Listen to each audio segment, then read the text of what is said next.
4 নম্বৰত আমি কোনটো আখৰৰ পঢ়িম ই এ ইয়াৰ সাউন্ড কেনেকুৱা ই অলপ দীঘলকে ই মানে লং সাউন্ড অফ ই শর্ট সাউন্ড নহয় এটা কি সাউন্ড লং সাউন্ড ঠিক আছে গতিকে আমি প্ৰথমতে যেটো শব্দ পঢ়িম হেতু হল এস ই এ কি হ'ব কোৱা S E A S E A S E A C তাৰপাছত কোৱাচোন কোনে ক'ব পাৰিবা টি ই এ কি হ'ব টি ই এ টি তাৰপাছত কোৱা পি ই এ কি হ'ব জোৰছে ক'বা তোমালোকে পি ই এ পি ঠিক আছে তাৰপাছত চোৱা ই এ টি কি হ'ব কোৱা ই এ টি জোৰছে ক'বা ই এ টি ই তাৰপাছত কোৱা বি ই এ টি কি হ'ব বি ই এ টি কি হ'ব বি তাৰপাছত এস ই এ টি কি হ'ব সি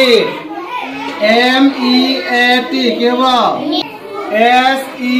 এ এল কি হ'ব কি হ'ব সি ডি ই এ এল কি হ'ব ডিল এম ই এ এল কি হ'ব এম ই এ এন কি হ'ব এম ই এ এন কি হ'ব মিন আর ডাবল ই এ ডি কি হ'ব কোৱা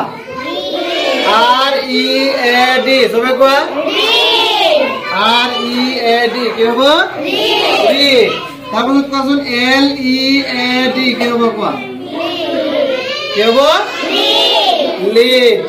L E A D lead কি হ'ল লিড তাৰপিছত এইটো কোৱা টি ই এ চি এইচ কি হ'ব কোৱা টি ই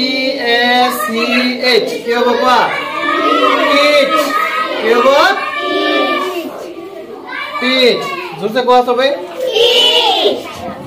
পি ই এ চি ই কি হ'ব কোৱা টিচ কি হ'ব টিচ আৰু এটা ধুনীয়া শব্দ আছে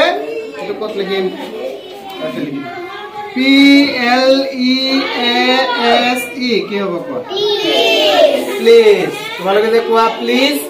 স্পেলিং টু কেনেকুৱা P L E A S E ঠিক আছে এতিয়া পঢ়িব পাৰিবা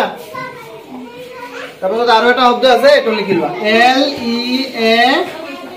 এফ কি হ'ল এল ই এ এফ কি হ'ব এল ই এ এফ কি হ'ব লিফ লিফ মানে কি জানা লিফ মানে হ'ল গছৰ পাত